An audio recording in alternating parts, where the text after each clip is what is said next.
Asifiwe.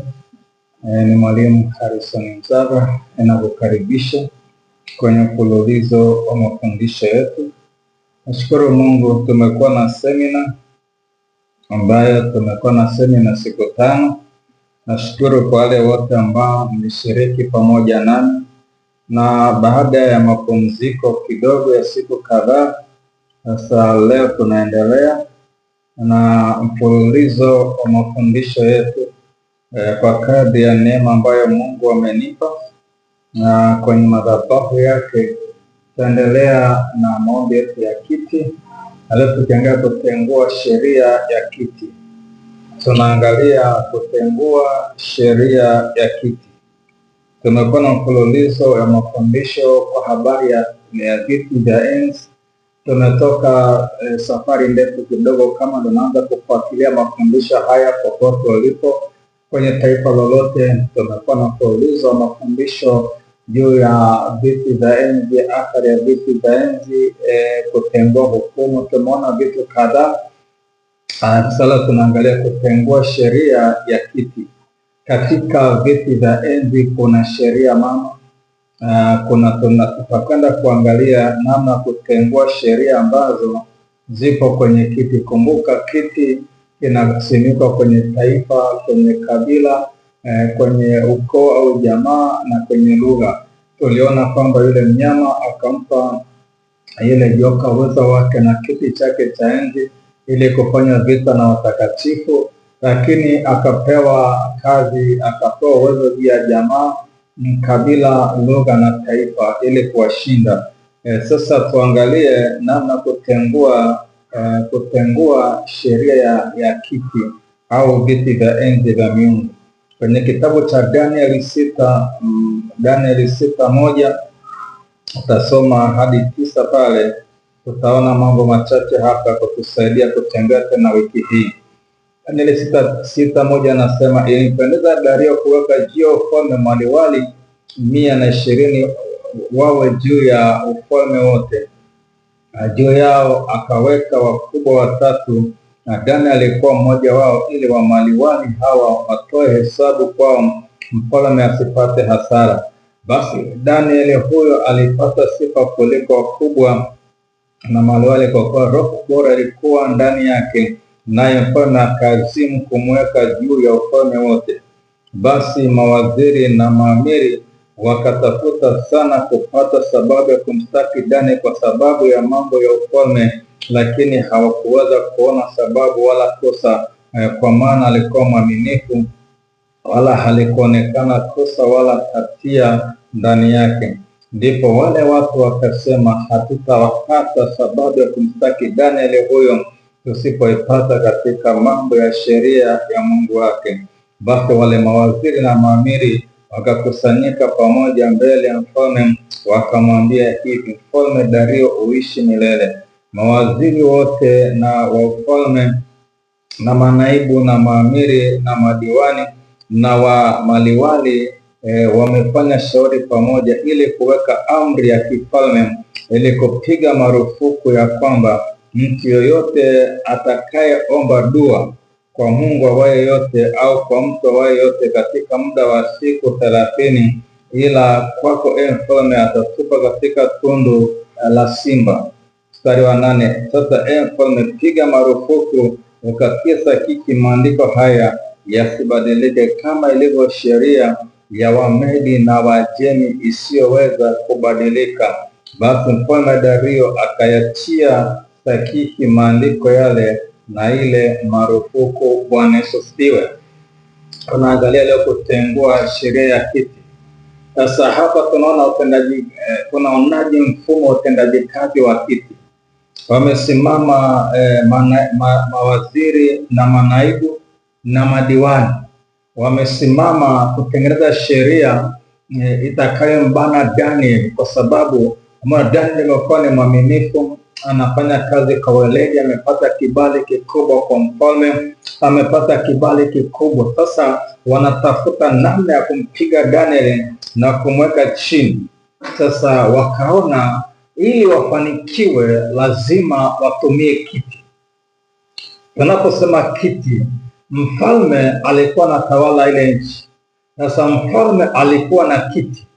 Sasa wao wakatengeneza sheria, lakini ile sheria ili iwe sheria lazima kiti kihusike cha Wamedi na Wajemi, lazima kiti kihusike kupiga sahihi, lazima kiti kiidhinishe. Ili sheria iwe sheria lazima iidhinishwe na kiti. Sasa katika ulimwengu wa roho kulikuwa na miungu migeni pale, walikuwa na miungu wa Kaldari, walikuwa na masanamu yao, walikuwa na viti ambavyo vimesimikwa katika mifumo ya miungu ya kwao. Sasa ili jambo lao lipate nguvu, ili jambo lao lipate mashiko, ilipasa kiti kihusike kutoa mamlaka, kiti kihusike kupiga muhuri, kiti kihusike yaani kuhalalisha hiyo sheria.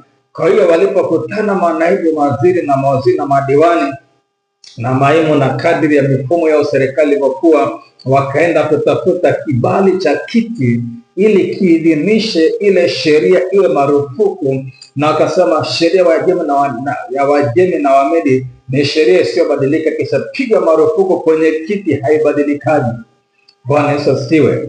Sasa katika taasisi katika mambo maeneo mbalimbali, katika taifa, katika koo, katika lugha, katika kabila, kuna viti vya mfumo huu. Sasa hiki kitu ukikiangalia, hiki kiti ni serikali kamili, ni serikali na bunge, serikali na mawaziri na manaibu waziri, ina madiwani. Kwa hiyo ilikuwa ni serikali kamili. Kwa hiyo tunaposema kiti cha enzi mahali, ni kiti katika ulimwengu leo tunasema serikali yenye mfumo halali wa kiumiliki, ni serikali yenye mfumo halali wa kutawala, na ndani yake kuna section mbalimbali. Tumeona hapa kuna mawaziri, kuna manaibu, kuna madiwani, kuna mamaimu, kwamba kile kiti kilikuwa na serikali, lakini ndani ya serikali kulikuwa na wizara. Kusikia mawaziri na manaibu waziri, maana kulikuwa na wizara mbalimbali.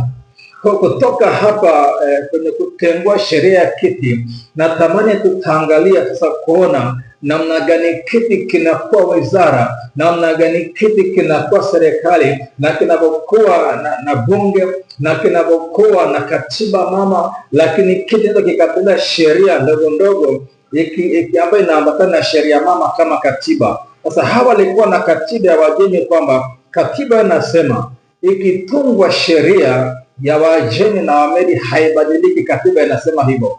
Wakatunga sheria ndogo ya mwezi, kwamba ndani ya mwezi huu mawaziri na mabunge na manaibu na madiwani tumetunga sheria hii, natakiwa sasa kiti kipige muhuri kiidhinishe sheria, na katiba yetu inasema ikishatungwa sheria haibadiliki mpaka itimizwe.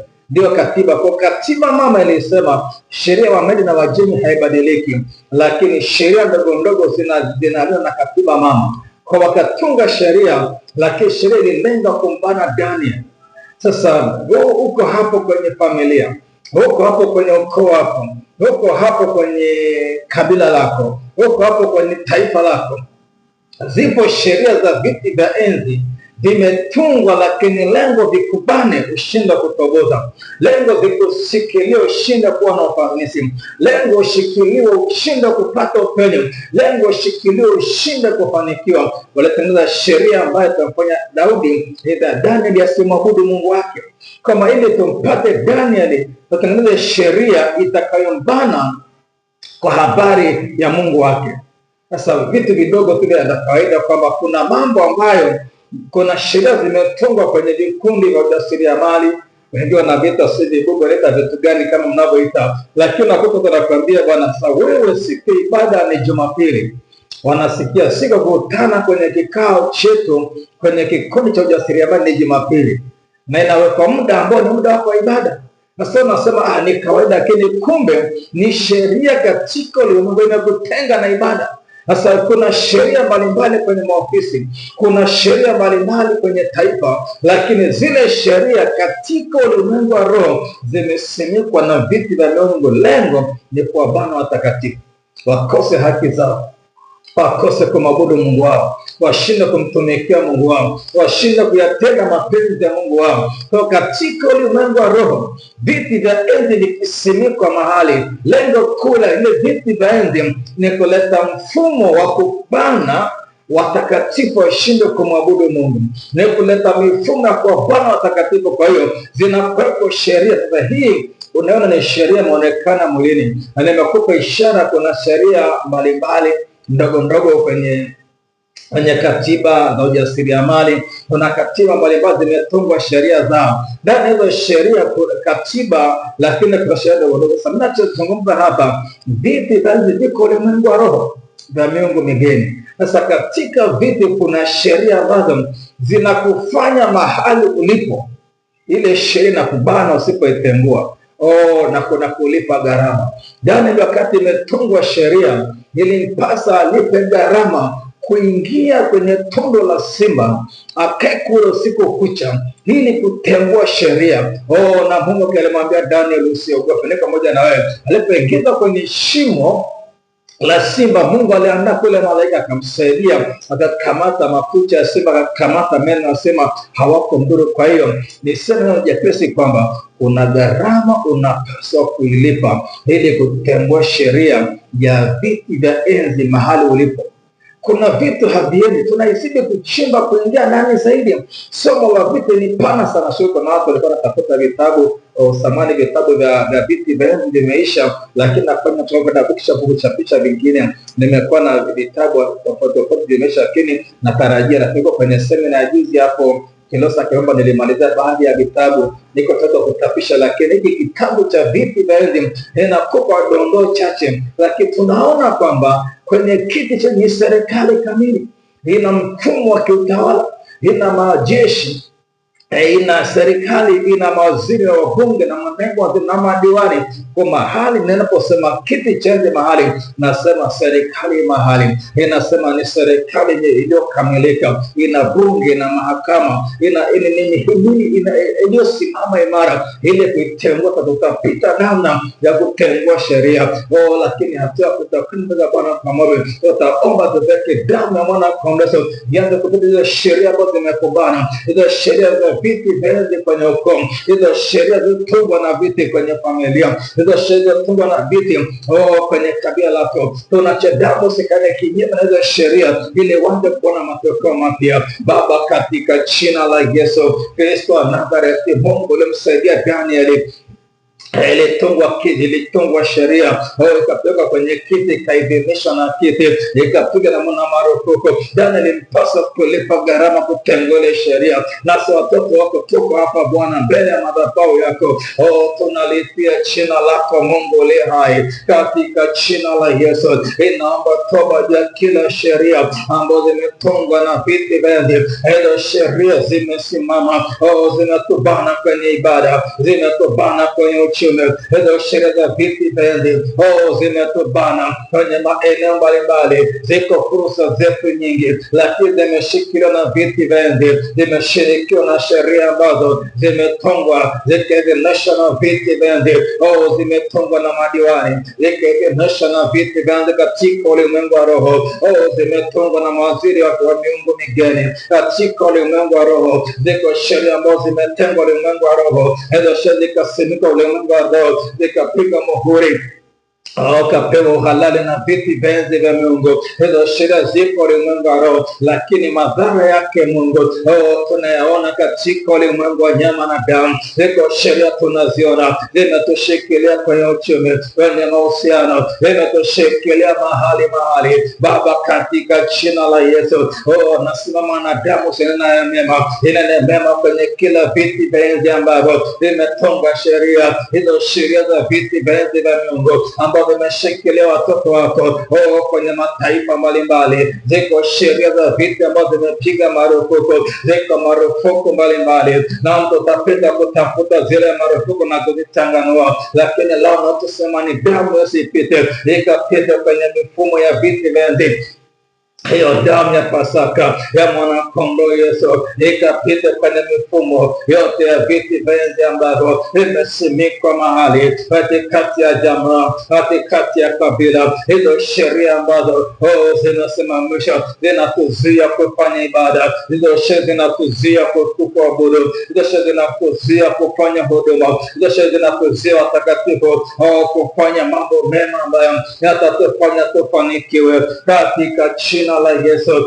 Nasema kumshinda kwa damu na kondoo Yesu, anashinda hizo sheria ambazo zimetungwa na kulinganisha na viti. Inazipata ulimwengu wa roho, inaziachilia damu ya Yesu, inaziachilia damu ya Yesu. Hizo sheria za viti vingi inaziachilia damu ya Yesu, ikatengwa hizo sheria. Damu ya Pasaka ya mwana kondoo Yesu ikatengwa zile sheria ambazo zimesimikwa ulimwengu wa roho, hizo sheria za Mungu, hizo sheria za kipepo, hizo sheria za viti vingi ambavyo zinafanya tushinde kuona upenyo katikati ya maisha yetu. Mungu, tunasimama na damu ya Pasaka ya mwana kondoo Yesu isimame kinyume na kila sheria. Hiyo damu isimame kinyume na kila sheria za viti vingi ambazo zimesimikwa kwenye koo, hizo sheria ambazo zinabana, zinazuilia hatima yetu, hizo sheria ambazo zinachilia uharibifu.